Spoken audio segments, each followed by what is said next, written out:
Well, I mean, duh.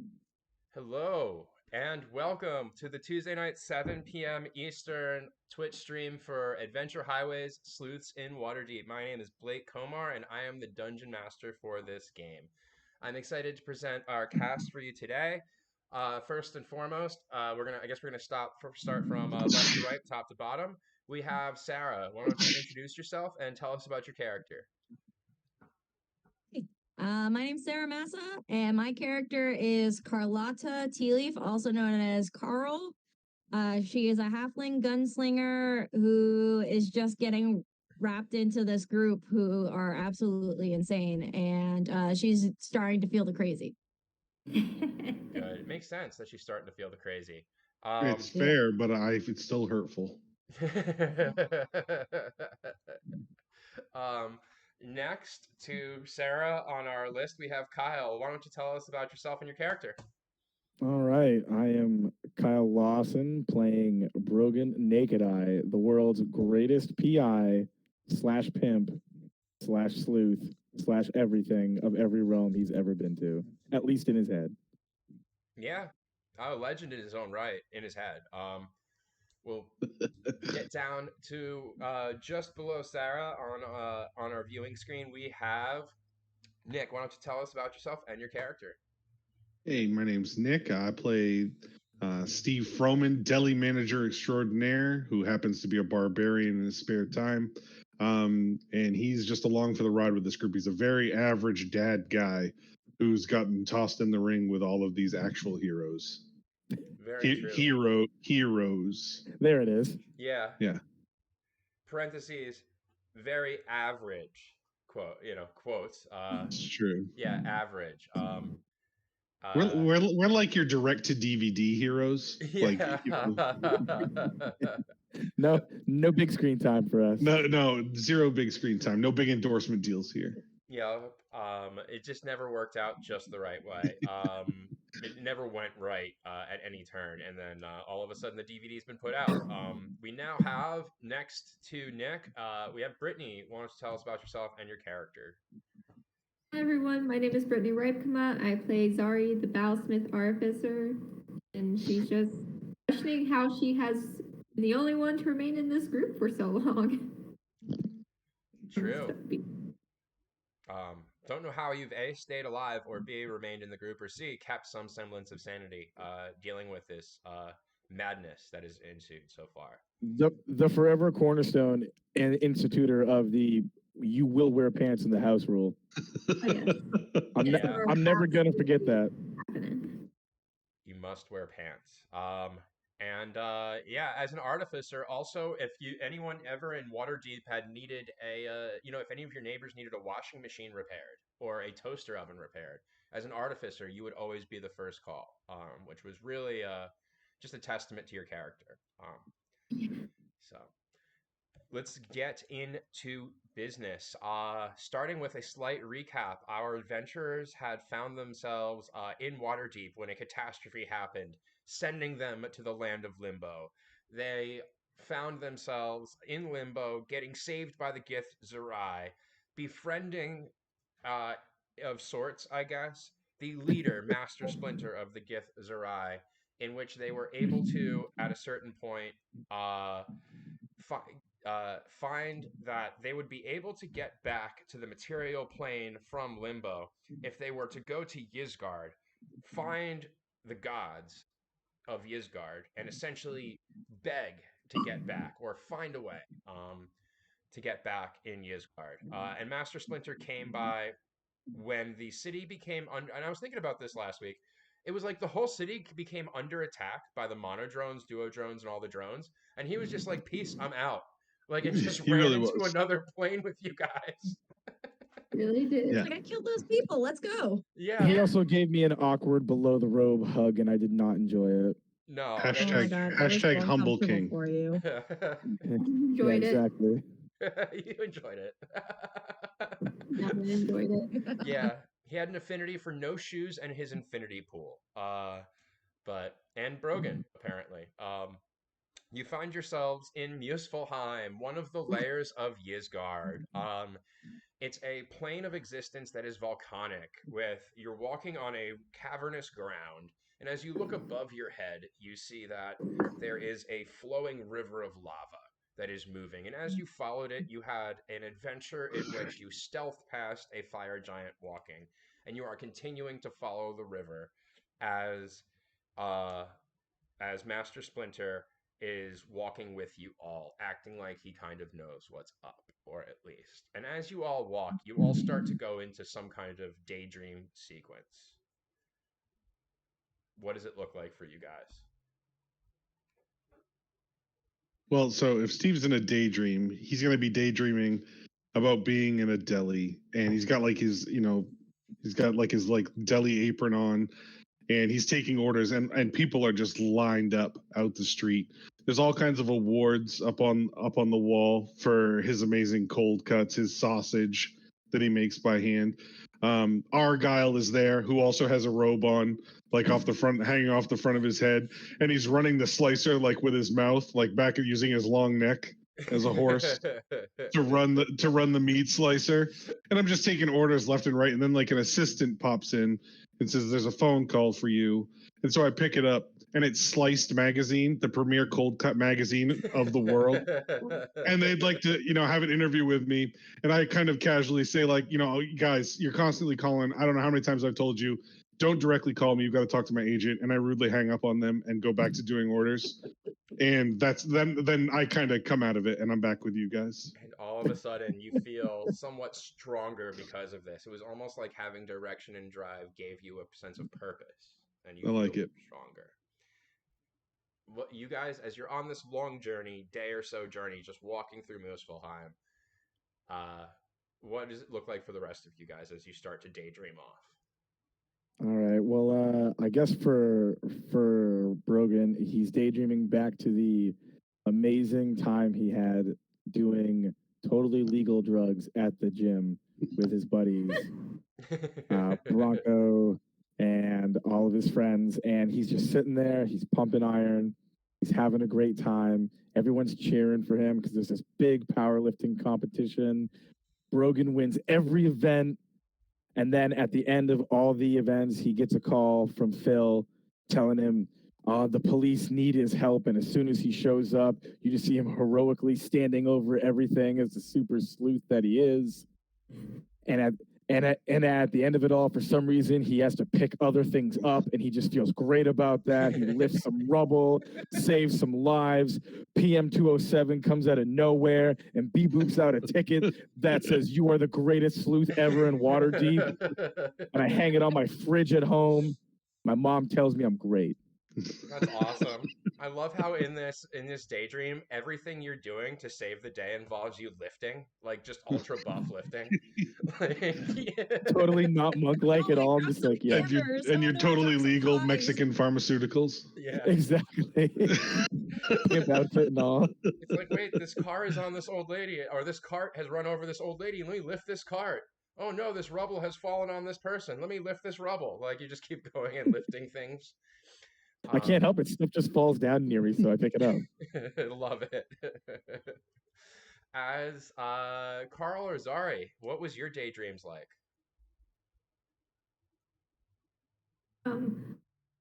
Zari's daydream was she's walking along the street in her new set of armor that's like it's basically like a robot armor. Kind of looks like PM 207. She can take it off.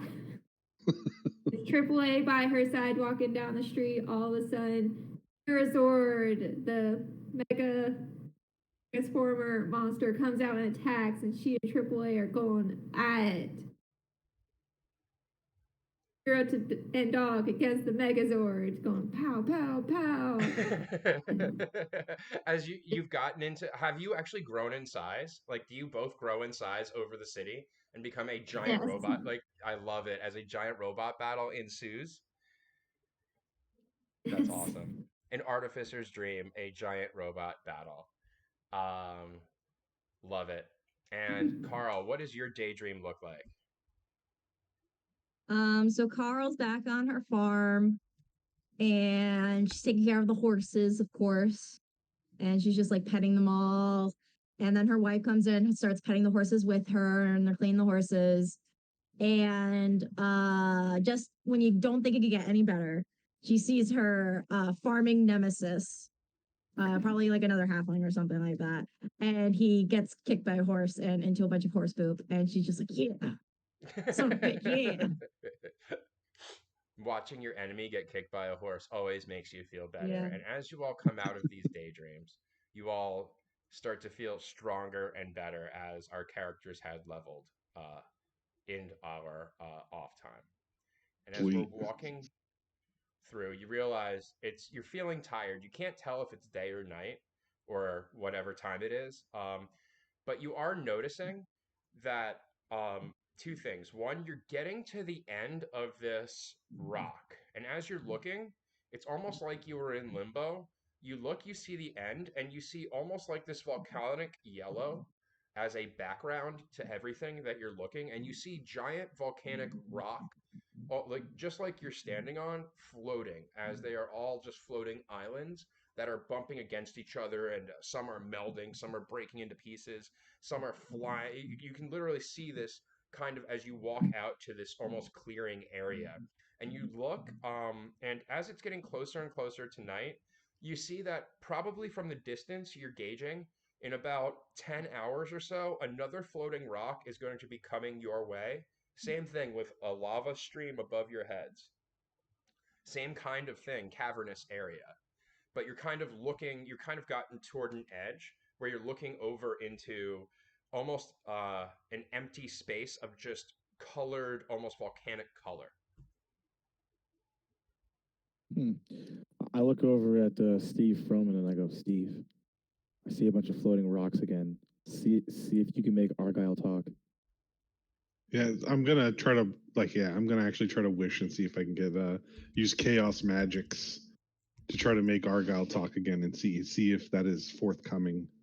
And give a, what does it look like as you do, and then also give me a it would be an intelligence saving throw. Oh Lord.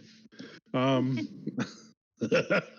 no! If I'm making an intelligence saving over. throw, I'm literally waving a magic wand at this, like an invisible magic wand, and like coming up with like a Harry Potter style spell, like Horseus Taucus. And a 20. The greatest wizard who ever, I'm the greatest wizard who ever lived. Holy Deal with it. moly. Okay. Generally, chaos magic doesn't work here. Generally. It's not supposed to happen. But because of this crit, you describe what you want to happen that happens with chaos magic. We're going to roll a D100, do a wild magic surge, and I will describe a consequence that happens post wild magic. So give me a D100 on wild magic. Yes, sir. 82. I'm so excited for Argyle to start talking again. I can't wait for this, Sean Connery. I can sure as hell wait. Don't ask where his promise was. 82. I'm mostly excited about my Hogwarts letter, which is clearly coming in the mail this week. Mm-hmm. Honestly, Steve is the Chaos King. Okay. Kind of, yeah. So first thing that happens, tell me what happens with Argyle. You cast the spell, and he immediately starts talking, and he does his Sean Connery voice. Tormenting Blake. Damn it. Okay. I brought it back. Hey, it's come full circle.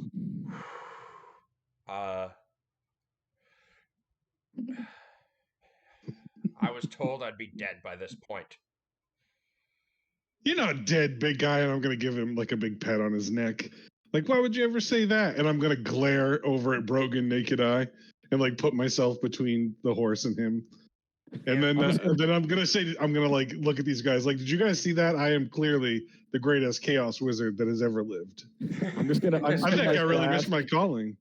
I'm just going to unscrew my flask knowing this is pure shenanigans. And just, yep, Yep, you and me both, Argyle, and just glug away. And as you glug away, all of a sudden you feel something within your body start hurting. Not only do you feel, everyone else starts to feel something within their body start hurting. As each of you take 6 necrotic damage, Steve, all of a sudden you gain 6 temporary hit points. And each of you take 6 Nice. necrotic. As Steve, you are getting stronger for some reason, sucking the life out of your party members from that wild magic surge. Argyle, you're gonna win. It's gonna happen. Perfect. And You guys don't see Zari. She's just going sneak. you're gonna go. That's sneak? how you sneak. She sneaks now. Very nice. Give your stealth as you sneak. Oh, I had the crit last time. I was hoping to bank on that. A I 20. crit. You are able to perfectly stealth. Do you see that there's clearings of like volcanic rock and stalagmites and stalactites that are coming up around you, kind of a thing? That you can definitely hide behind if you want. Yeah, I'm going to keep doing the sneak thing. Everyone just hears the voice of like a whisper of sneak, but you can't tell where she is right now. It's the only way to. It's the only way to do it. It worked against the drones. It'll work here. There's a giant here, yes. Right. Very exactly. nice. Which is fitting as you go to hide. All of a sudden, you see you've got about 10 hours until 10, 11 hours till this other, I would say, floating island comes and starts to collide with you. It's almost like it's on a path that seems like it's moving upwards. And you hear Master Splinter, the Githzerai, who's all green, of course, say to you, "You guys, we should take a rest. When that island gets here, we should definitely, jump the gap." I'm gonna look at everybody else and see if we're actually taking advice from this guy. Nope. Well. Just hear from the shadows. Hell no. Is there Carl's another ignoring is there another option? Because you kind of told us we'd get here and this would be the step into unimpregnating Steve. And so far, all we've done is walk a lot. See, upon hearing that voice, Steve pulls out his battle axe. He's like, "Who said that?" And he's like jumping around, holding his axe. Guys, look, that's the way we need to go. And he points up towards the direction that you see this island is moving. He's like, "It looks like about 10 hours from now that's going to collide with us, and we should be able to get on that island. But we just got to jump the gap. You all ready to jump the gap?" 10 hours? Well, you got 10 hours to prepare. Yeah. Okay. Okay, yeah. Please make Start it sound doing like you air ready. squats. I am literally just going to take my pimp hat, put it over my eyes, lean up against a rock, and go, "Well, I'm going to sleep." As you do so, Splinter sits down right next to you, goes and takes one of his feet, wraps it over his knee, and starts rubbing one of his bare feet, takes his right hand and taps it on your knee, and says, "I'll be right here." I'm gonna roll to the side away from him. That's great, buddy. This is not a cuddle sesh. We're in the volcanic place. It's plenty warm for everybody. I mean, we're safer together. There's safety in numbers. There's 2 of us. That's 4 feet. I will then curl my feet inside my pimp coat.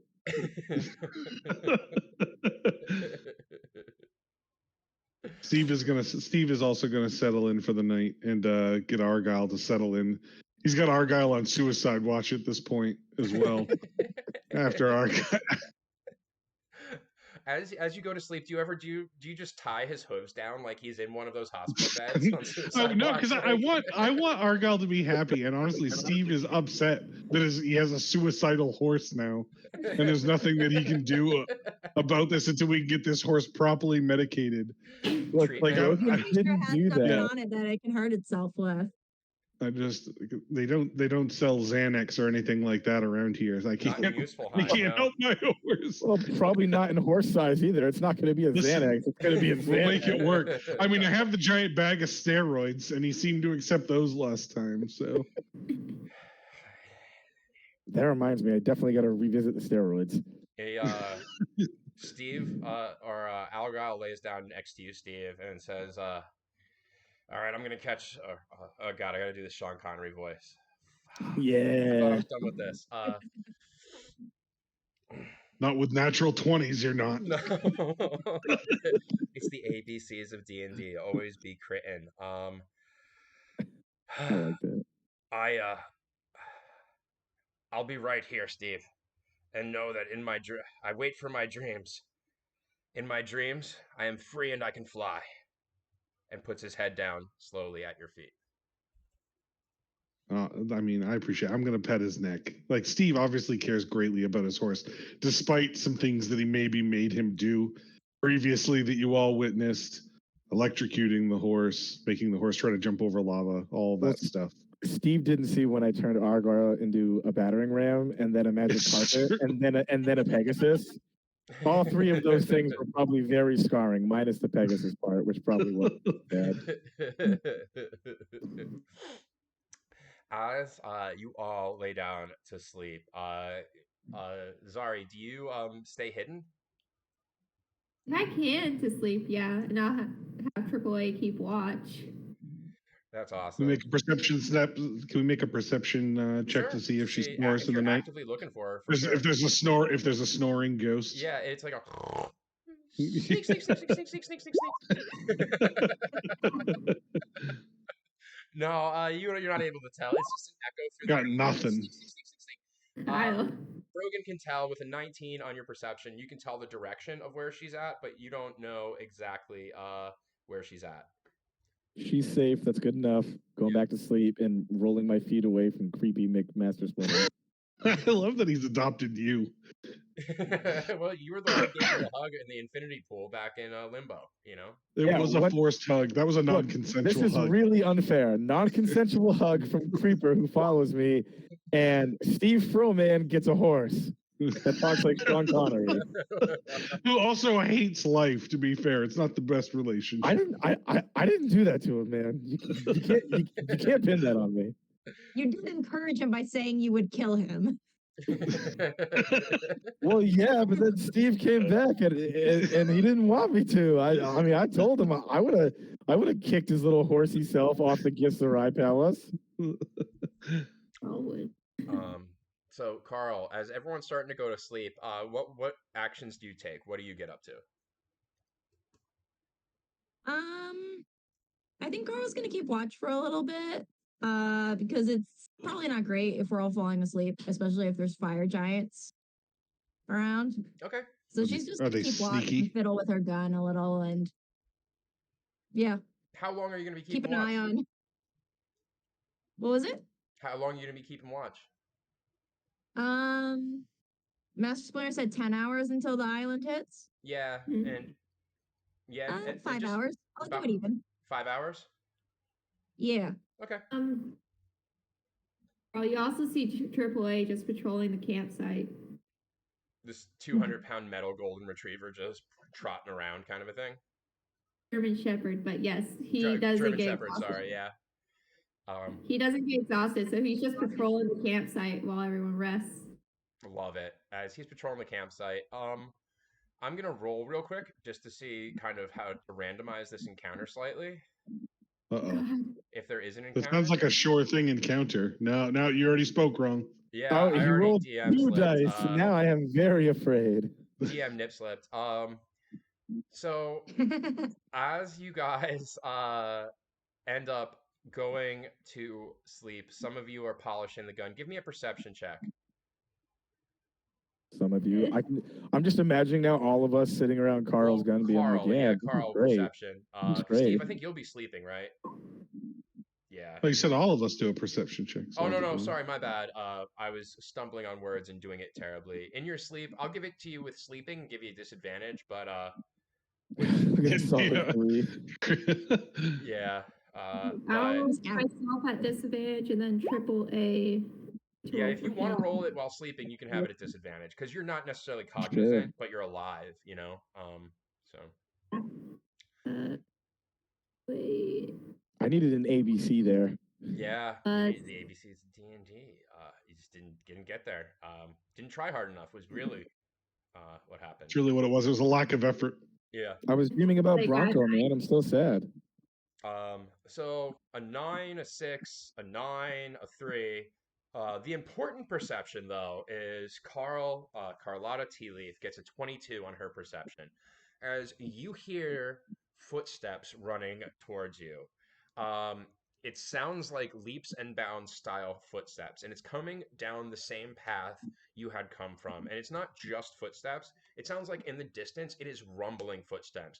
Thud, thud, smack, Good. smack, as you hear something is moving towards your area slightly quickly. I made such a good survival check. I have no idea how they found us. It wasn't me. Okay, Carl's gonna get up and she's gonna go over to Brogan. And she's gonna like shake him awake and just be like, "Hey, something's coming. Get your ass up." And then she's gonna go over to Steve, do the same thing. She's gonna let Argyle sleep because Argyle needs to sleep. And then go over. I don't think she'll find Zari. I forgot what I got on that perception check. Earlier, Do the 18. area. you would have needed to have beaten a 20. Yeah, you'd know Yeah. the direction, but you wouldn't know where she is because you're hearing sneak, sneak, sneak, sneak, sneak, sneak, sneak. Just I guess I guess as Brogan gets up, then he's gonna look over at AAA and be like, I know you know where Zari is. Someone's coming. Don't show us. She's nice and hidden, but go tell her. Steve is gonna pop his bedroll off the top of him, like he's got his adventurer's bedroll, and he was like snuggled up and sleeping soundly. When he pops up, he's completely naked except for a pair of like off-colored dad tighty whities that he was sleeping in. And he's up and he's got his battle axe out and he's jumping around looking because he's been alerted. And then he's gonna see that Argyle is still asleep like lazy bones. He's gonna wake Argyle up, grab his little horse nose and say, "Come on, buddy, there's trouble."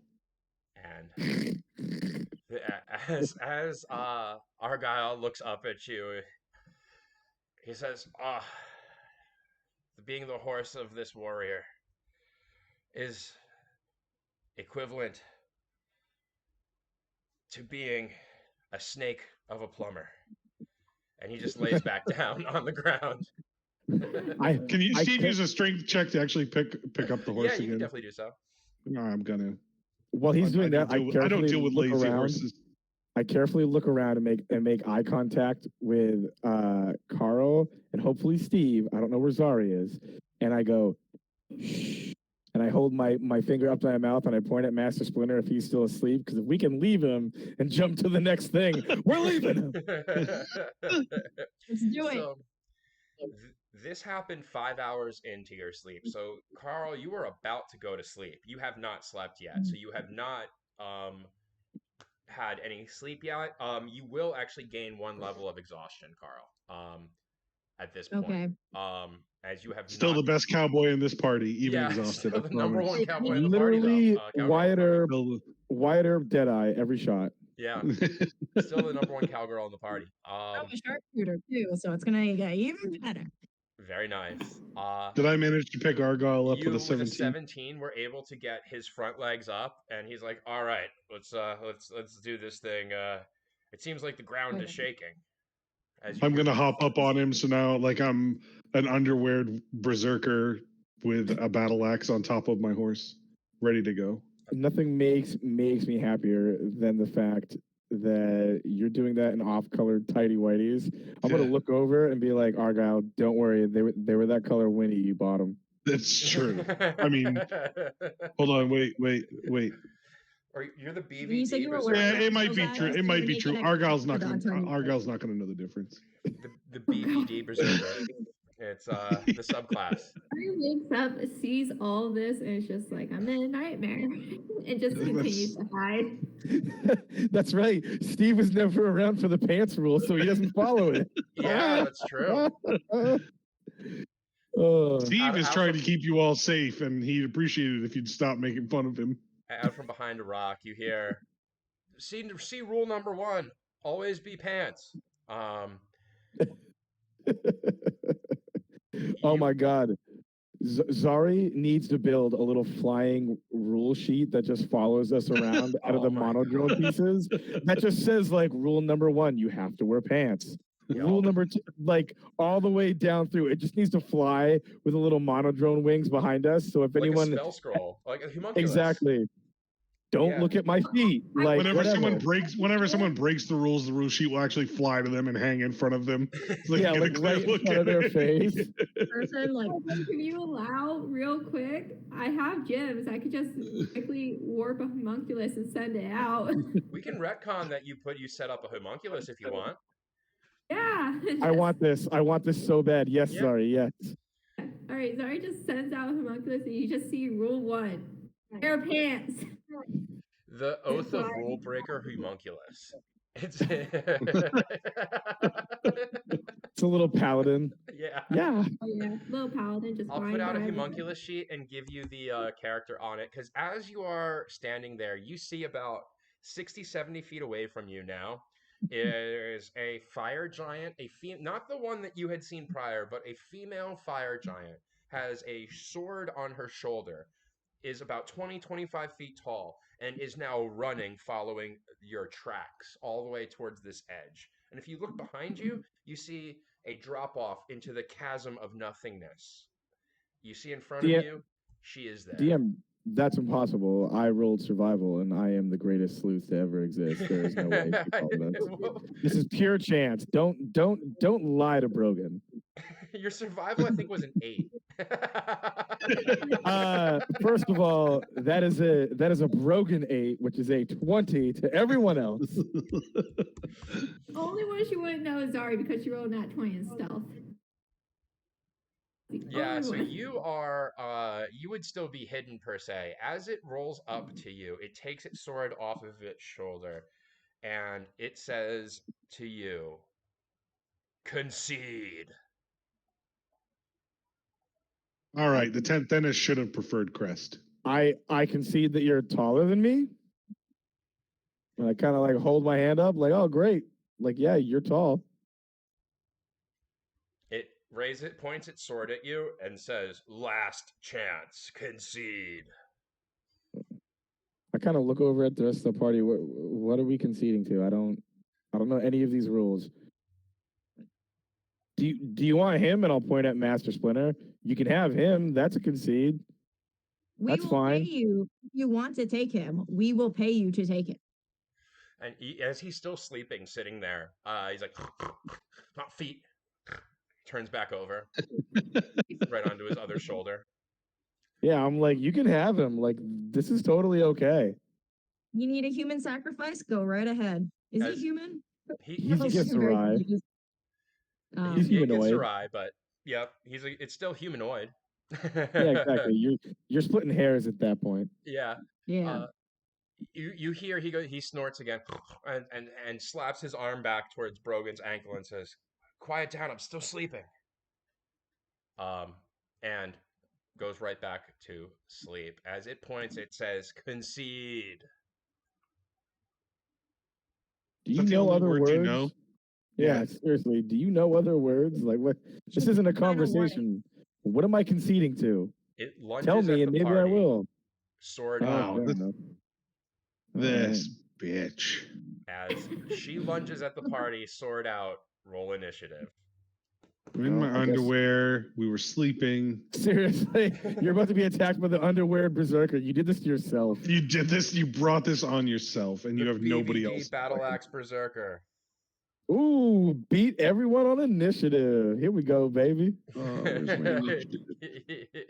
So we got Fire Giant, we have Zari, Brogan, Carlotta, and we are missing Ooh. Steve. No, if you Steve want to came click to your play. token and re-roll, I did. It's doing what it did before in our other game. This is stupid. No, Steve came to play. He had a good roll the first time. Yeah, he'll, 21, he'll give me 14. the original roll. As this thing takes its sword, raises it in the air, moves at the party, and Steve, you are on horseback. I am. Argyle, away! And he just runs away. Yeah. you just see his overly loose underwear flapping in the breeze as he leaves. Why is it loose? It's dad underwear. What did you do? It's because they're not new, and you know how tidy whities get when the elastic starts to go. You were 5 once. Come I'm on. not a dad, and no, I was never 5. Okay, so born. Steve is charging at this thing. Bonus action rage. And I'm gonna take a giant swing at its leg, I guess, because I'm assuming that's all I can reach with this axe. Yeah, definitely. You could definitely, because are you still on horseback or? Oh yeah, no, I'm Yeah. I'm riding this. This is pure fantasy of the mind. This dad with a giant battle axe in tidy whities riding his horse into are battle. The D&D equivalent of Lady Godiva with a battle axe riding at this. Yeah, thing. I was It is thinking like, you know, those clearly photoshopped images of Vladimir Putin. Like, let's go with that. Yeah. Oh, see, Throws- I just picture Steve like whispering to himself, "I'm the greatest Pee Wee football player, and now I'm the greatest Pee Wee football Yeah. coach. I'm the greatest." Almost made all conference football. Yeah, when I was All right. 11. I was 11. Here we go. And yeah, oh my god, you can definitely hit anywhere from its legs all the way up through its torso. Right, I'm swinging for the torso, high as I can get. Anything Always critical. punch up. Right. Very nice. A 20 hits for 14 damage, and as you do, 2 plus extra your rage. So that's minus 16. As what does it look like as you strike into its torso? I mean, I'm just letting out, like, I'm turning like the high blood pressure probably should have that checked shade of red that some little league dads turn, and I'm just riding in full force. I'd like not even holding the reins of Argyle, who's basically shitting himself because we're being attacked by a giant fire giant. Mm-hmm. And he's gonna like ride by, and as we're riding by, I'm just burying my axe into the stomach of this thing. Very nice. And as she gets hit in the stomach, you see almost like a puff of soot flies out of her mouth. Right? That's right. There's more where that came from. Very nice. Anything else going on? No, I'm not moving anymore. Just riding by a little bit so that I'm kind of out of convenient reach. She'll have to turn around and come after me if she wants. Very nice. Yeah, you would be. So you're moving out of convenient. So you're moving out of the attack range. Yeah. Well, yeah. Like she obviously could turn around and engage me, but like Yeah, I don't want her just be able to get me in a sweep. Well, An she is. attack Oh, right. reach. Because she could She has opportunity. reach. Yeah. So no, I'll stay right in there. Me and Argyle are gonna stay right in there then. Cool. In the mix, and with your rage going, you also take less damage, I think. So yeah. Yep. Brogan, you are up. Brogan is just thinking about how awesome it would be to flank her, and then magically Misty steps behind her after his wonderful daydream, and he is so confused that he just popped up on the opposite end of this giant than Steve, and is very excited about flanking now. And then as another bonus action, he's going to throw Hunter's Mark on her, and then unleash a flurry of blows. Well, is your Misty Step a bonus action to do? Ooh, I believe it is, because when you take Fey Touched, you can do that as a bonus action. Yeah, so it's your bonus action to Misty Step. So you're not going to be able to Hunter's Mark, but you can definitely punch and kick. Okay, then I will flurry of blows after, but I just appear in a puff of mist behind the giant in front of Steve and Argyle. Like I'm just poof, and then there's this green Dragonborn there, and I'm gonna go harden the paint on the 3 unarmed strikes. Very nice. And you will have advantage on all of these with your flanking on this fire giant, as you are now like punching behind the knees kind of a thing. First one misses, second one misses, and third one hits. I'm aiming for the Achilles tendon because I want her to fall down. I'm just punching the Achilles tendon as hard as I can. Fantastic. It's like punching a punching bag. It has that same elasticity and strike as you hit it. I'm going to attribute my first 2 misses to not knowing that I could poof and reappear places. So I'm like, oh my God. And my first 2 swings are like left and right, almost hitting myself. And then my third swing, I'm like, okay. I see what's going on now. And then I hit her. Love it. as you are definitely able to hit, and you make that happen. So your first two were your first two strikes. I think your third one was your second and third. Where was your flurry of blows in that? What do you mean? All of that was the flurry. All three of them were Well, flurry. your Misty Step was your bonus action, so your action is the attack action. Oh, so I get one more. Oh, So okay. you have, I think you have two attacks at level four, plus you can I flurry after forgot your I get. turn. Yeah. I forgot I get an additional Yeah, attack. So you'll have yeah, I one have more one attack more. for another 20 for another 5 damage. Very Right. nice. So Yeah. I come down and I go all Muay Thai on the Achilles tendon. I grab up toward the lower calf and I just start throwing knees into the Achilles tendon. Very nice. And as you do so, this thing looks around. It has two targets it could attack. It could either attack at Brogan right now. Well, it has many targets it could attack. It does not see Zari. So we've got Brogan, we've got Steve, we've got Sleeping Master Splinter, and we've The got best target is Carl. that guy. I'm rolling for it. It sees Brogan, and it's going Always for you. does. Uh, We're not happy about it. We have bad AC because we're a bad monk. Let's see what happens. Oh, you do not want to take this hit. Yeah, I should have used my drunken technique, but I did not. Okay. It is attacking at you with a great sword. Yeah, that hits. As a giant fiery great sword, almost anime comically large, comes down from on its shoulder, swings down almost like a golf swing, smacks you with the flat side, 24 to hit for 28 slashing. Yeah, I go to 0. And I'm as not down. As the axe is coming down, I'm watching this because Brogan's like my best bro, and like Sarah McLaughlin's in the arms of the angel is playing it as it's coming down, and like me reacting to him going down in slow motion. I'm devastated. Well, at 0, am I down or am I still up? At 0, you would be knocked down. You would not be dead, but you would be unconscious. That makes me so sad because being unconscious, I can't burn the key points for quick and healing. What a bummer. Yeah. But others may have healing abilities.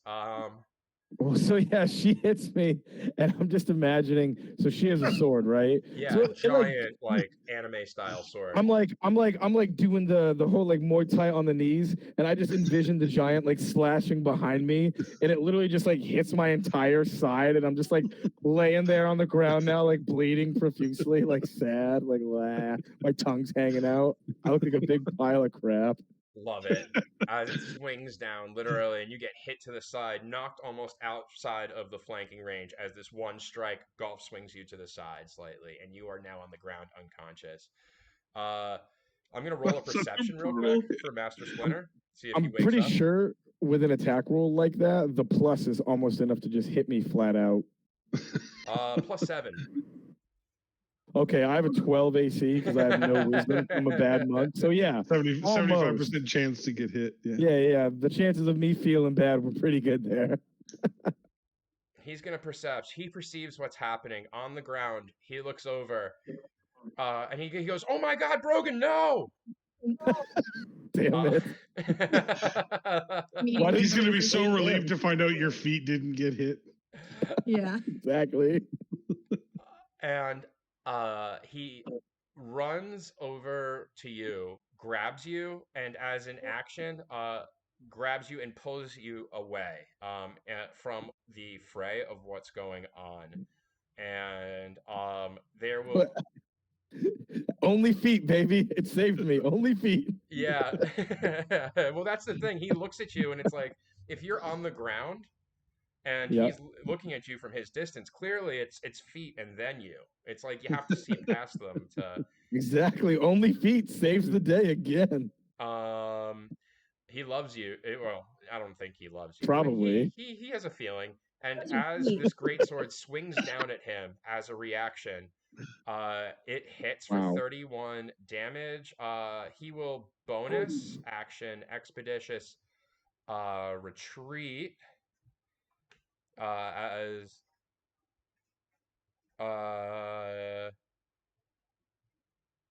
No, he's not. I mean, he'll take the full damage as he took a huge hit for you.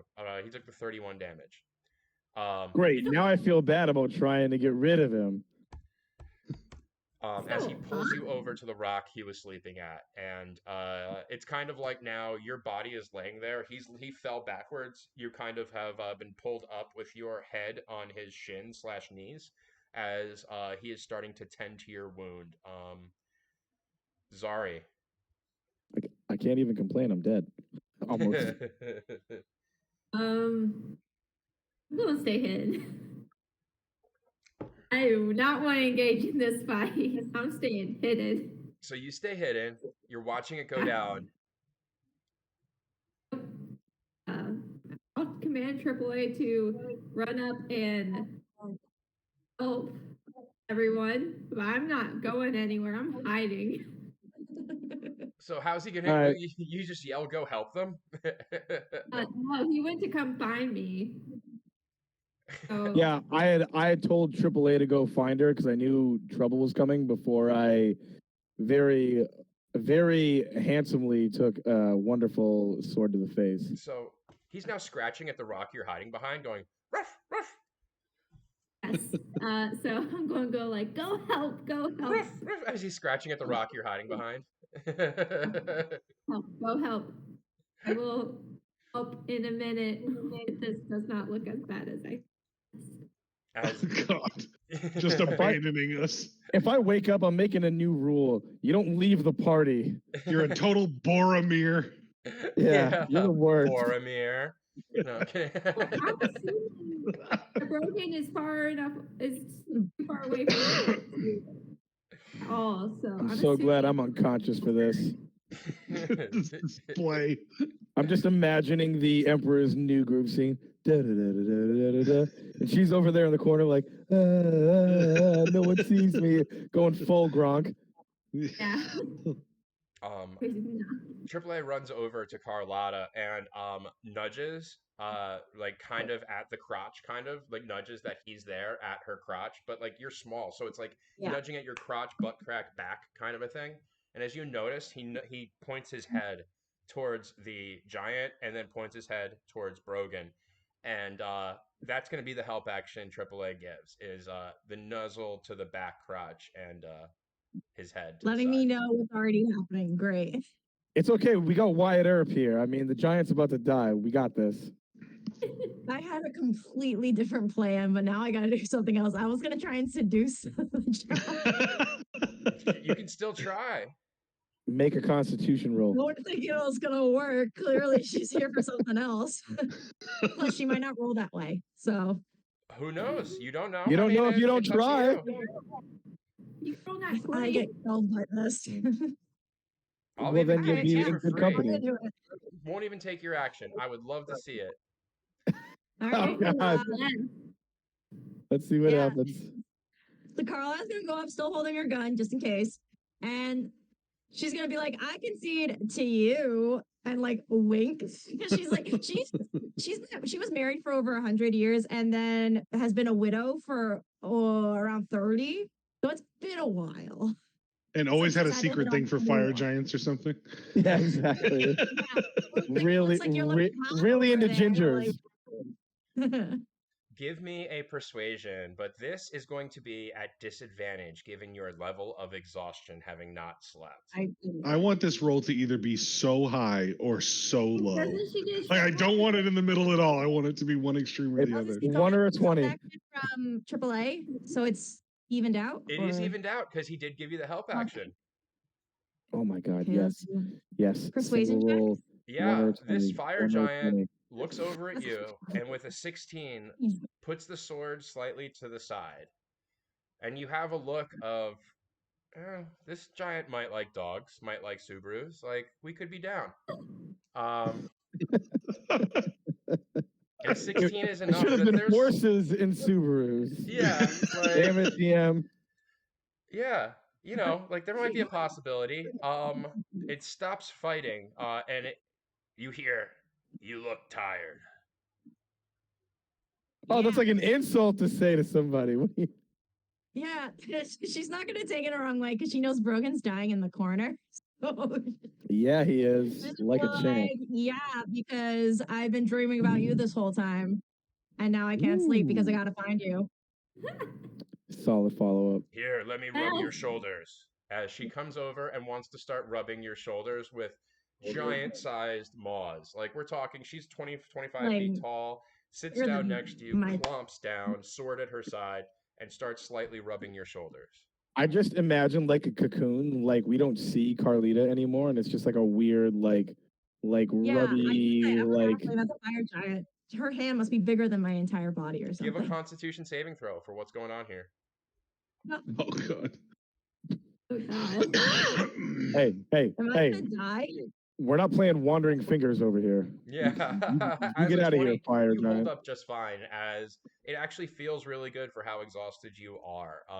As she is now rubbing your shoulders, we are going to stay in turn order because we do have someone down, so that Yeah. would keep initiative order going. But you were able to use your turn completely. I mean, unless there was something more, because I did tell you it wouldn't take your turn to convince her, but she is interested with a 16. Okay. Yeah. I didn't have anything else planned. But I can't believe Fantastic. that worked. I didn't have another plan. I mean, I could have shot her in the face, but this feels pretty good. We're just gonna roll. Like, wow, Brogan's down. Maybe I should actually attack her. And then I brought it up, and everyone's like, "Do it, do it."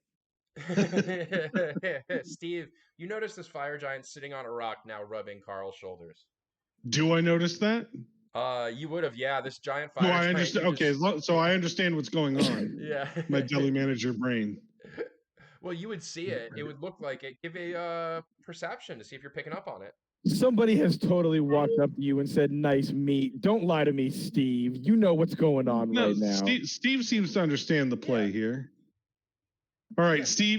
Steve is still like he's got his axe up and he's just trotting Argyle back and forth just to see how this love connection is going to go.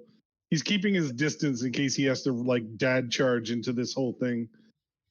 Put an end to the situation. He's also got one eye on Brogan. He wants to make sure that the king is not one taking advantage of Brogan in his unconscious state, which would not be okay. Oh my God, I didn't even think about that, Steve. And You two, just crushed my hopes and dreams. and two, that Brogan doesn't look like he's going to bleed out this turn, which Steve is pretty confident he's not going to. So No. Steve is holding an attack pending this giant doing something aggressive. Fantastic. I love it. Brogan, let's give us a death saving throw. Give us a D20. Can I just click death saves? Ah, yeah, I can. There you Perfect. go. A 14 as you are on the right side of these death saves. 2 more and you have stabilized. God forbid anyone has a heal ability. I'm a barbarian deli manager, bro. What do you want from me? There's 5 people in this party. I One could person's throw getting some manhandled steroids in by your the face. You think giant. that would help right now? Zari's asleep or hiding, which is going to be a new rule if I live. And Steve is ready, and then I got creepy McFoot guy on me. This is a terrible setup. Creepy McFeet. I mean, I'm doing great over here. You Fire should be giant afraid. Rubs your shoulders a little bit further. You are holding up fine. You feel the hands get warmer and warmer as her skin gets more and more gray. Her hair gets more and more fiery. It seems like the fire that was on the sword is now out, and you hear her whisper in your ear. So, are you seeing anyone right now? You know. Point of order, she's a giant. Whispering, does everyone else hear? Yeah. Yeah. I hope even unconsciously I'm rolling perception to make sure I know what's going on. Even with disadvantage, God help me please. No, I don't notice. I wish I You have did. no idea. No idea. So, are you single? I am, yeah. I was married for a while, but not anymore. How about you? Up until about a couple weeks ago, me and Hilda, well, you don't know Hilda, but I mean, we were together for a while. It just things didn't seem to work out, and we'd agreed we'd see other people, and we split up the pets, and I got the apartment, and she's now back with her ex that she was with, and and she's going on about how her ex is now back with her old ex, and it's really Steve is getting really drawn into this story. Like he's getting like emotionally tied up in it. And he's thinking to himself, "Yeah, no, it's probably really hard to find love in lava caves." So we're getting ready for the march on Ysgard, and she said she didn't want to be a part of it, but I'm part of the warrior class, so that's what we fight, and and she's looking down and she says, you're mighty small. Yeah, that I was born that way, much like my sexuality. Yeah, gosh, no one understands me like you do. And I feel so uncomfortable at a game because this relates to my actual dating life so hard. So, how tall are you, by the way? Like 2 feet, 3 feet? I specified. Hold on, let me check. I think you're about like 3 feet. Yeah, it's like 3 foot something. And she's 25 feet. The logistics of this are amazing. It's only weird if you make it weird. You rock on with your bad self, girl. Yeah, I personally hope this happens so that like she can call her a little hot pocket. Oh, that'll be it. Yeah. That'll be it. That's canon. Oh my God, my little bagel bite. Oh, love it. You see, Master Splinter goes down on Brogan to give him. Whoa! I didn't go there. You didn't let me finish the sentence here. I mean, tough crowd tonight. Jeez. Goes down on Brogan to give him mouth-to-mouth resuscitation, and we roll a medicine this is where check. you attack. No, I'm gonna make an insight check to see if I feel like mouth-to-mouth is needed in this situation. Yeah. Steve, this is where you attack. Steve's good with it. Steve thinks it's fine. You're watching, and mouth-to-mouth is clearly not needed as it is ineffective with an 8. So Steve is gonna come charging in and have like Argyle bowl over the king. Non-consensual. And I'm gonna get down on my tighty whities, and I don't know what I could try like a medical check or something. Like I don't know. Oh God, I'm gonna lose the throw. I'm gonna lose the throw because Steve's gonna sneeze in my wound. I'm gonna pack dirt into it because that's the actual dad fix. Dirt and water. Rub some dirt in it. Yeah, exactly. Oh, Steve is the greatest medic who ever lived. Sit down. As he goes back to give another mouth-to-mouth session, you put your hand in the way and stop the mouth from meeting his mouth. And you're able to pack dirt in it as Brogan, you stabilize back 1 HP and open your eyes. As I open my eyes, the first thing I'm going to do is spend two key points to heal myself with fast healing or quickened healing. Very nice. As you quicken heal, we are now out of initiative. As the fire giant says to you, "What's your name?" as she's rubbing your shoulders. Carlotta, but my friends call me Carl. What's your name? My name is Zelda. I'm not. Carl's not checks laughing. Out. Sorry. 100% checks out. I'm gonna roll over, immediately take some booze into my mouth, and spit it out, and be like, "You friggin' kissed me." And point at Master Splinter. That wasn't a kiss. That was me trying to help you. You put your tongue in my mouth, big guy. Folds his It's not arm. part of the training. It's not part of the training. Folds his arm and says, "Safety in numbers. I was just trying to help." And gives you a cold shoulder, almost like the Mean Girl style attitude. Turns his head to the side, and just looks out into the 1,000-yard stare. I look over at Steve, and I'm like, "This was a great dirt pack here." As I point to my whole body, which is now covered in dirt. I'm like, "This is great. I'm up now. I'm good." And I start wiping the dirt away, and then I very sadly take my coat off, and I'm like, "Man, it's ruined my coat." Because obviously, with the fire sword, it burnt a bunch of my coat up. So now I'm sitting there in like a Tarzan thong. And I'm gonna look around and read the room a little bit and say, I'm gonna put some pants on real quick. Yeah. These were these were kind of part of the whole pants thing for me.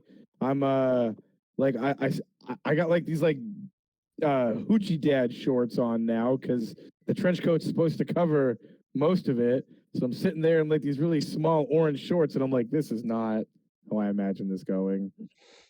I'm very sad. And then I look around, I still don't see Zari, and I'm like, new rule, Amendum. If the party is in trouble, you don't hide like a turd. Where's the homunculus? Come here. Come here. Sorry, I'm where's penning this a new homunculus?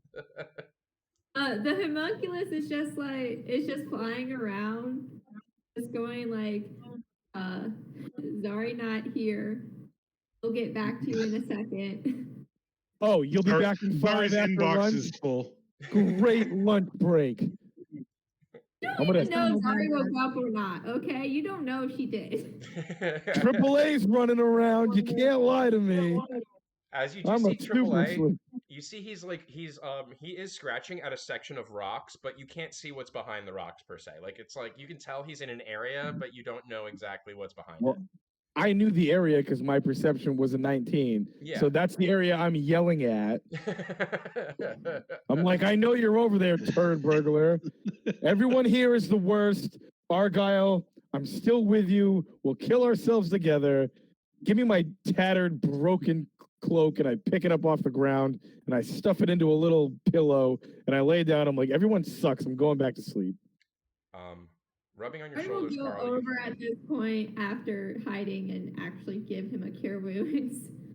She was like, I didn't know if everyone was going to fall in the next 5 minutes. I only have so many cure wounds. As rubbing your shoulders, Carl looks over and says, "Before I hit your friend, was he crazy talking to the air?" No, we had another friend right there. Like she's just like this is over, I guess. And be like, yeah, we had another friend over there. I think she was scared to come out. These are new friends. I'm kind of new to group, so He got taken down in one swing. I only have so much healing, okay? I took her down technically. I mean, we don't know yet. You still might, but Hilda Yeah. took my friends and my dog. That sucks. that's not cool, man. Mom pet mine and I show her AAA. That's a nice dog. Very nice. It's metal. That's a metal dog. Is that a joke? No! It's not a funny He's joke. a nice dog. How dare you? And you I can hope- see takes her giant finger and flicks it slightly, and you hear the ping, ping, ping. Yeah. He was gonna flick Steve it. isn't happy with that flicking AAA. I hold my pimp cane up and I'm like, he's a cool dog. I'm still not looking because I'm still angry at everyone. I'm like, he's a cool dog. Don't be a dink. Sorry. My heart's been broken. I'm very sensitive. That you just get to be mean to dogs because of that? I'm huffing as I'm buttoning my shirt up. Still pantsless though, but doing the shirt. Well, you do the shirt first, obviously, so I can Daffy Duck it a little bit. Does Gissarai guy? I would imagine he would use his own quick healing and heal himself some. Oh yeah, Does he for sure. Does he try to cuddle up with me again? Because I am so angry that I went down, and the only other person I saw fighting was Steve. Like to my knowledge, I came back up, and now you guys are like hugging, and I never saw Zari. Everyone just left me to get my ass beat. That's how I saw it. He's giving you the cold shoulder right now, staring 1,000-yard stare into the inferno of Muselheim. That's just as good. There's like 4 hours and 50 minutes left still, so I can still get a bunch of sleep, and he can keep being a mean girl. That's his cup of tea. That's his thing. You, Sarah, or Carl, you hear her say, "Why are you here in Muselheim? No one is in Muselheim." We're here to help our friend Steve, and she points to Steve, who still hasn't put on pants yet. And just like, he's pregnant, and we're trying to get him not pregnant with demon frog. I'm gonna say also looking for new, exciting, and varied dating opportunities. Obviously. Looks over and says, "You're pregnant. I guess. Congratulations." And yeah, we don't. Well, are you? Where are you going to? Wherever they can get rid of a non-consensual space frog baby. Oh, I'm sorry to hear it. Well, the direction you going was going to take you deeper into the fire realm. Were you looking to get to Ysgard? Is there somebody there that can deal with non-consensual frog Is babies? that where we're going? I think that's where we were going. We took You a would wrong remember that that's what Master Splinter said. basically. Yeah, I don't Ysgard- remember. I'm Steve. I don't remember what happened yesterday. When I say you, I'm talking about you as the collective party. I'm asleep Oh. now because I hate everyone but Steve. Listen, I packed dirt in your wound and I attacked the giant fire I giant. said, but Apparently, I'm Steve. supposed to be nice to now. I said, but Steve. Alright, fair. Fair. I gave you a Fair. cure wounds. Calm down, okay? You hid the whole fight, sorry. I stopped the fight from happening anymore. Excuse you. Yeah, whatever. She's hugging you. I got a sword to the dome. I had one spell slot left. You should have gone to sleep like a normal person. I did go to sleep. After I get done dressed, I'm gonna go. Recharge. I'm gonna go sit with the new couple. Everyone else is going down. As you sit with the new couple, you hear her say, well, if you were going that way, that will not take you to Ysgard. That way will take you deeper into the fires of this land. Who told you that that way would take you to Ysgard? I'm gonna point at the feet guy. Ooh, at that, I perk up. I perk up and I look over at Cold Dagger Stare, Mean Girl, Master Splinter, and I'm like, you said you knew where you were going. I did. I thought I did. It seemed like it made sense that we had to go up to get there. That was going up, and that was a platform going up. Your All right. insight, you can't really tell. Yeah, with a 6. I believe him because I'm dumb. Does everyone else believe him? Out Insight? insight. Let's see. Apparently. See, this is a skill a good monk would have, which is why I don't have it. We are buying what this guy's selling. Yeah, Hook, line, as and everyone, no sinker. one can roll Yeah, above we're a 6 sorry. on your insights. All right, I believe him. He's like, I don't know. That's the way I thought. I'm going to be very straightforward with you all. I've actually never been this far into Muspelheim. I usually kind of dip my toe in and come back. It's kind of like when you get in the water, you get about knee deep, you start giggling and run out, kind of a thing. It's about as far as I've gotten into this realm. I'm gonna look at him and be like, you know what? You told us you get us over here. I appreciate it. You're trying to help Steve. That's great. I'm sorry if I hurt your feelings, big guy. I know you must have pulled me away, and that was real nice of you. Thank you. I tried to help. I tried to save your life. Hey, I'm still here, so it looks like you did it, big guy. And Thank you. Steve stopped me and points his finger at Steve angrily. I'm gonna say there's no kissing in healing. It's only for drowning. That's why you're kissing his feet. All right. And- Well, at this point, I'm fully awake, so I'm like, all right, I give up on the next 4 hours. It's fine. Look, I don't know if I have enough for everybody. No offense, guys, but I'm gonna get a little sauce because this was a rough day. I'm still pretty sore and hurt, and I will knock back another big haul. Very nice. As Steve says, there's no kissing and healing. You hear a whisper in your ear, Carl, except it's not a whisper because she is a giant and it bellows. You hear, yes, there is, in your ear. As everyone else I hears. shudder. I shudder, and I look over See at her Argyle. all, or she's just like hidden. Yeah, at this point. I look over at Argyle and Steve, and I'm like, guys, come here. And as I kind of like put the arms around the two of them, I'm like, look, I'm gonna sit down and have some food. It's been a pretty tiring day. Zari, for all I know, has flown away because I still don't see her. I am right here. And Carl is going to live in the fire realm, apparently, now. Because that other giant has an apartment and is very excited about moving in. Sounds like she has a lot going on, and that's okay. I'm going to eat something and then immediately walk 100% in the other direction because I'm not going deeper into fire crap. So if you guys are down for that, I'm up for it. Argyle, stop being so sad, and I'm going to pour what's left of my flask into Argyle's mouth This is for you, big guy. You're the only person, literally, in my entire living life I've shared booze with. I'm as the giant says that there's kissing and healing. You guys don't know this about Steve, but he's an avid karaoke guy. Goes to a lot of karaoke bars. So he's gonna start up his rendition of "Sexual Healing," and he's just kind of singing it under his breath and like tapping it out on the rocks. Is there any chance that after that I can make a performance role, which I am trained in, to then start belting out "Sexual Healing" with Steve? It's not good. My sexual healing isn't good. I'm gonna need help. I'm trying to coax Steve into singing it with me. Oh my God, I nailed it. My sexual healing is so good. You do great. Like, you're overshadowing him to the point where it's like you can barely hear him, and you're doing great in your performance. It's amazing. That's not the point though. Steve starts it, and I'm like, Steve, this gave me the bump I needed, and then I just built into sexual healing aggressively. Not like sexually aggressively, like aggressively into singing. And as you go aggressively into singing, you hear a whisper in your ear, which is by no means a whisper, Carl, because it's bellowing, so everyone can hear it, especially Brogan, who's starting to walk away and then breaks into song and dance. So when Steve starts to sing, kind of stops in his tracks. You start to hear, "If you're looking for Ysgard, we can take you to Ysgard. We're going tomorrow." Right, you're going to invade, correct? Yeah.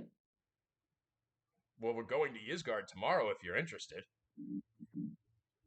Oh yeah, that would be great, Zelda. Sexual healing. We can take you. We've got 6-hour journey back. And then about 10 hours, 12 hours until we leave for Ysgard. Come, we shall talk along the way. Join me. Yeah, guys, are we going to she doesn't know how to say Ysgard, so she's like, Ismark, get that. Yeah, whatever gets us out of moose behind fastest, I guess. You guys can say whatever you want. I'm not done with the song yet, and I'm gonna finish it because I am crushing it. Well on the way. Steve's morale is boosted, and he's a litlittle jealous of Brogan's proficiency at this. That's awesome. Well, to be fair, this is like one of the two things that Brogan is good at. He pretends he's great at everything, but this is actually one of the only two things he's good at. As I keep singing and we start walking, I will then change the song to "These boots are made for walking," and that's just what they'll do. And I'm just gonna keep belting it out. And if no one's complaining, I'm just gonna keep singing and walking. You should. You should. As this giant looks over at Carl, you guys are walking, and says, "Carl," as Zelda looks at you, kind of as you're walking, like she has her hand down to the side, trying to hold your hand, but it's really like one finger holding your whole hand, kind of a thing. As this giant is walking with a halfling, just like holding it like this, like up above her head. Imagine she's hunched over. What was that? Sorry. Imagine this giant is hunched over trying to be. Oh yeah, definitely hunched over, trying to hold your hand with one finger down. Yeah. And you're so tall, you're like. Brogan gets smart and starts singing "Lady in Red." Says, "So Carl, you seem really nice. After Ysgard, if things work out in Ysgard, of course, you want to move in?" Whoa! This is. Oh. That's quick. And that's a forward ass giant. Oh, I'm sorry. Didn't mean to offend you. This things seem to connect, and we have an understanding, and well, no one gets me like you do right now, Carl. I immediately jump to Jefferson's Starship and I start singing "We Built This City" on rock and roll, which probably, unless you're old, you don't understand the reference to. But if not, look this stuff up on YouTube. It's hilarious. But yeah, "We Built This City" on rock and roll. And I just start going into a crescendo of that because after "Lady in Red," I apparently gave the wrong inclination. And I can't telepathically say I'm sorry, Carl, but just know it's there. I just feel your eyes on me. It's like you're waiting for an answer, and it's making me feel worse about myself. Carl starts having a panic attack because this, first of all, is going, I think, too fast for any relationship. But again, Carl just got out of a 100-year marriage. Well, and you have known each other for 11 whole minutes. Yeah, like it's been like what, 5 minutes? Oh. It has been. It has been. She's ready Yeah. to move in. We don't stop. Yeah, Carl's just gonna be like, holding her hand and say, Zelda, you seem really nice. But we're traveling and we're gonna be going to all these different places. And I know your heart is gonna take a while to heal, but it will heal. And I'm glad to be a part of that ride, but I don't think I'm the destination. And I will break song real quick and look at Zelda and be like, if you want to come with us for a little bit, that's okay. We're just doing our thing for us right now though. Eventually we're gonna end up back in the material plane. I don't know if that's your cup of tea, probably not, but if you wanted to hang out for a little bit, oh yeah, I totally see all of Carl's like shut the fuck up like motions. I'm ignoring all of them because literally only Steve helped me when I got fucking hacked. I don't care that you healed me, Zari, you hid from me. So I am 100% just like, if you want to come with us, give a persuasion for at least a little bit. Give a Look, persuasion. one of the only other things I'm not the worst at. Oh no, I was there. Yeah, that was shit. That was shit. Yeah, fair enough. She Thank God. she looks. I'm not gonna. Well, I'm going to Ysgard with you, and we're taking you here. And looks over at Carl and says, "All right, I understand. I know what you're trying to say," and starts walking slowly closer over to Zari, and says, "Can you believe Carl? Sometimes, gosh." Oh my God, I love this. Now I know I held a left. I mean, Ari's response is just going to be, I just met her, so I don't know. Maybe. Yeah, I don't know either. Gosh, you seem to understand me. And then Zari's just kind of trying to sign to Carl. Upon hearing that for the second time, I start walking Zelda, she faster. doesn't roll that way. I start walking faster as soon as I hear that you understand me. I'm like, nope. If she starts swinging again, I'm the fuck out of here. and with unarmored movement and misty step, I am 50 feet in front of you. I don't know. Sorry, do you roll that way? Ari is well, she does not roll anyway. Does not want to be a part of anything. As you say, Carl, that she doesn't roll that way, you hear what would be in a giant's voice, and you're now cusping over a hillside, kind of volcanic rock with a volcanic river above your head, kind of.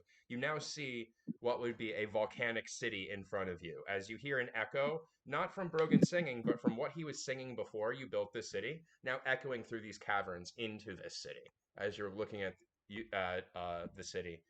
Well, we did build this city. There you go.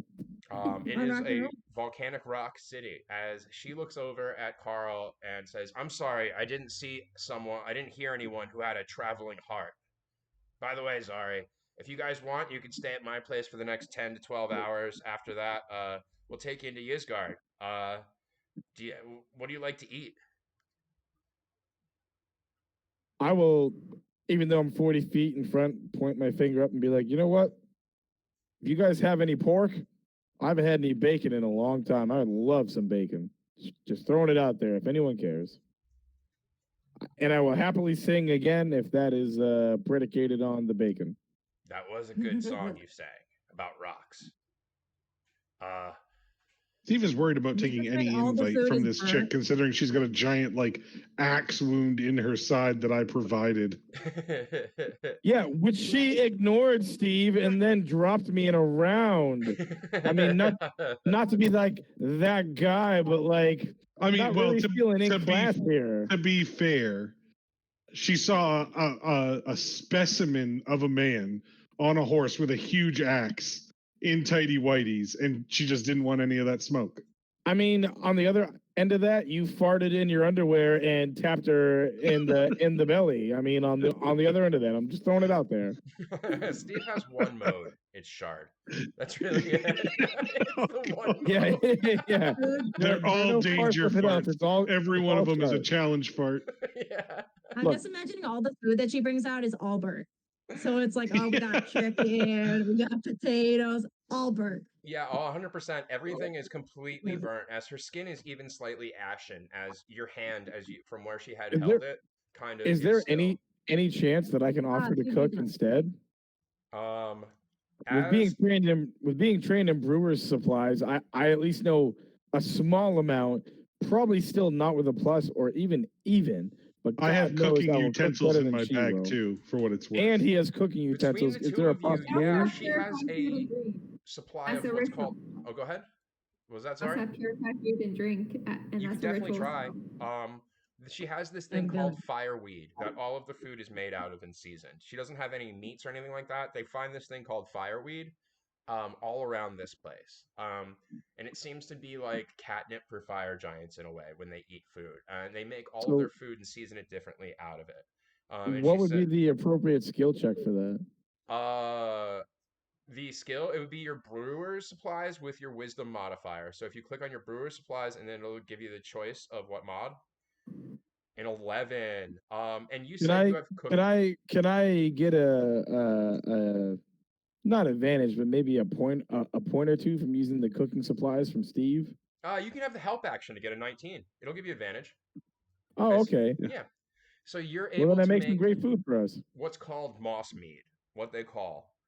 You make food and moss mead. And as you have this spread in front of you with the cooking supplies, it actually tastes really good with a 19. Like, you were able to season it to taste like pork loin and to taste like broccolini and everything. Like, it really is a creme brulee dessert kind of a thing. Fancy. All Yeah. right. Well, I whip up some great food, and I will look at the fire giant, and I will say, I hope this is to your liking as well as everyone else, and I'll start handing out plates and handing out food, and I'm like, I'm not a professional, just trying to help. As you see, what's his name?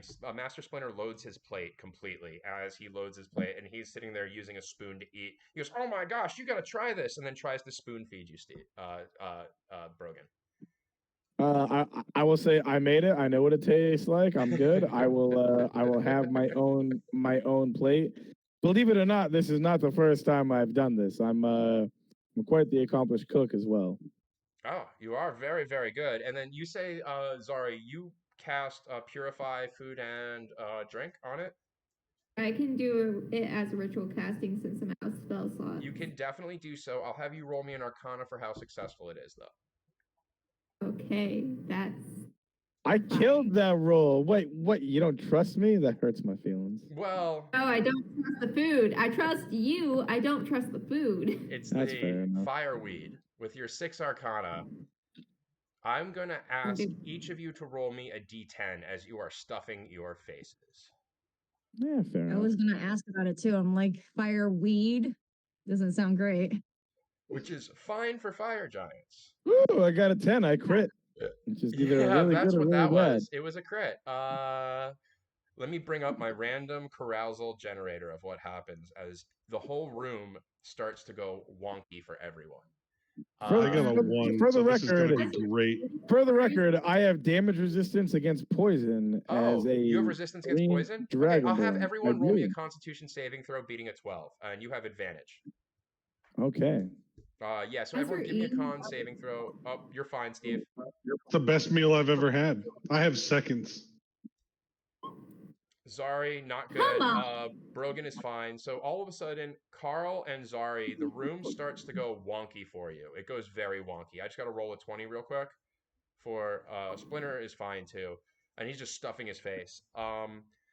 So Zari and Carl. Carl, you rolled a 7, and Zari, you rolled a 4. And Steve is starting to worry that the girls have been like roofied by this fire giant.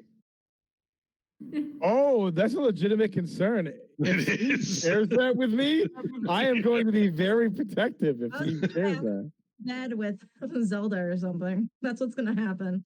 During all of this, before Zari feels the effect, she is going to give Brogan her alchemy jug so he can summon beer since he just wasted the last of his alcohol. Fantastic. Oh my God, the love is so real. I immediately fill that thing and then wash down this delicious food with it. Okay. So as you eat, she says, "Get some sleep. Zari, you can sleep in my room if you would like. I have a bed. You all sleep on the floor." And you are I'm all, good. Zari and Carl, you are both having like the room is kind of going in and out, kind of wonky. It's kind of like soft moving walls, kind of an idea. I'm good, thank you. I'd rather be closer to the ground. Very nice.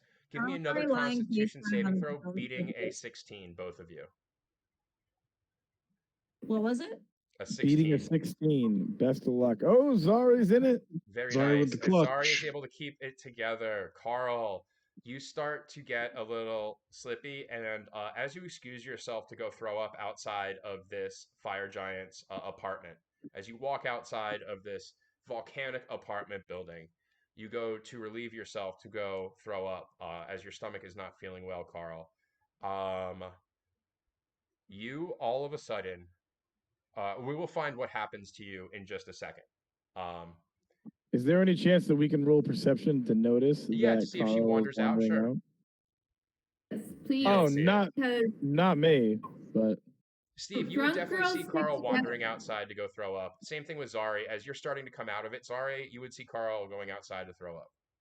Steve is gonna Fair. just Drunk go girls check stick on together. Carl. So Zari's immediately following Carla because drunk girls stick together. Yeah, Gotcha. Steve is gonna Yeah. go too. He's those worried about this drunk in the fire giant's so those two presence. wander out. I immediately lay out my bedroll and just crawl in. I'm like, I'm feeling great. I ate, I drank, I'm good, and I just roll over. Very nice. And as you roll over, you start to fall asleep. And you hear, "In 6 hours, we shall be ready to go to Ysgard." As the last thing you hear as you're starting to fall asleep, Brogan. You guys are I starting to hold up the follow thumbs up. Carl out of this hovel of this apartment area. And Carl, you are just like drunkenly like moving side to side, just moving through the city, kind of just stumbling around. And you're walking up this hill in this volcanic city that has all of these spires of buildings. It's almost like picture like 30-foot tall, 50-foot tall stalactites, or is it stalagmites? I Uh-huh. think it's stalactites that are on the ground, or might I forget that are They're have One like, like is Stalactites come down, stalagmites go up. it's like, yeah, stalagmites. stalagmites go up. Yeah. Yep. yeah. So you're seeing that all these homes and these apartment buildings look like stalagmites with different windows in them. And as you're walking up this hill, you are now cusping over this hill, Carl. And as you get to the top of it, it's almost like there is an overlook over the centralized area of the city. And as you guys walk up Mhm. behind her, Carl, you look behind and you now see in kind of this wonky vision, Zari and Steve coming up this hill following you as you start to throw up in front. And Steve and Zari, what goes on as you guys see her? I'm just gonna I come up grab to her it and hair as she throws up to hold it back because drunk girls stick together and help each other. I'm just gonna go up and let her finish the vomiting, obviously, and ask, "You all right there, cowgirl? You need some help?" What the hell did Brogan make? I thought it was kind of tasty, but we won't put this on his Yelp review. Honestly, I don't think it was his fault. I was feeling effects too. We might have been roofied. And give a perception. Oh, Oh, Steve. can't win them all. Nope. Zari 12, Carl 7. Passive is really hope passive Damn. helps us. Yeah, what's your passive, Zari? 18. 18. Okay, so your passive 18 definitely picks up on this. As you're holding her hair and she's throwing up, finishing it up, and you see Steve kind of just doing that, like, I'm waiting kind of a thing, like, okay, I'm here, everything's safe, I'm waiting kind of look that happens when you're with drunk people. Yeah. You look over kind of as you're she's facing the direction you came. As you look over kind of this hillside that overlooks the rest of the city, you see a giant clearing in the middle of the city. Though this whole clearing is full, And as you look at and see the whole clearing in front of you, and you look out as it stretches for about a half mile to a mile, you see what would be over 100,000 fire giants, all prepared for battle, lined up in the middle of this city, lined in regiments, ready to march. I knew this. She said we were about to invade Ysgard. And so, Zari, they Okay. haven't noticed this. Well, I immediately grabbed them and shoved them to the ground. As you guys get shoved to the ground, do you point it out? I'll point it out as we're hiding. I'm like, look, army, they're going to invade Ysgard. Steve overlooks the situation, looks back at Zara and said, "Geez, shit's about to get real and Moose behind." As you say, shit's about to get real and Moose behind. Carl throws up again, and that is where we end today. Very nice. That should be the name of the next episode. Shit's getting real and Moose behind. That 100%. That'll be the name of the next episode. Shit's getting real and Moose behind. As you cusp this hill to see 100,000 fire giant soldiers ready to invade Ysgard. Well, I'm glad you guys are all being useful because my only play right now is I want to go to sleep because I'm still beat up from that one fire giant slash. Yep. And the problem is she won't shut up about Carl and Zari. Like she's just talking about Carl and Zari inside the apartment. Like, why don't they get it? Like we had something, you know. Starting to clear up while Hildy or whatever his name is left her. Like, we're starting to get a real good grasp on that. They had a whole thing. Well, thank you guys. Thank all of our viewers. You guys did an awesome job today. I'm excited for how this went and excited for next week when shit gets real and Moose behind. Anyone can check us out on YouTube. You can check us out on Spotify. Everything is always posted by the end of the day, Wednesday. So we'll have the audio up on Spotify, the video up on YouTube. Comment, like, subscribe. Anything you guys want to say to our viewers or plug or anything like that? Just thanks for watching, like always, and we appreciate the support. There's been more of you watching, and we like to see that. And if you've got any ideas or suggestions or just want to talk to us, reach out. We'd love to hear from you. Well said. Ditto. Ditto, ditto. Well, cheers. Enjoy the rest of your Tuesday night, whoever's watching, or whatever day you are watching, and we will catch you next week, 7 p.m. Eastern on Twitch at the Adventure Highway Sleuths in Waterdeep. Goodbye.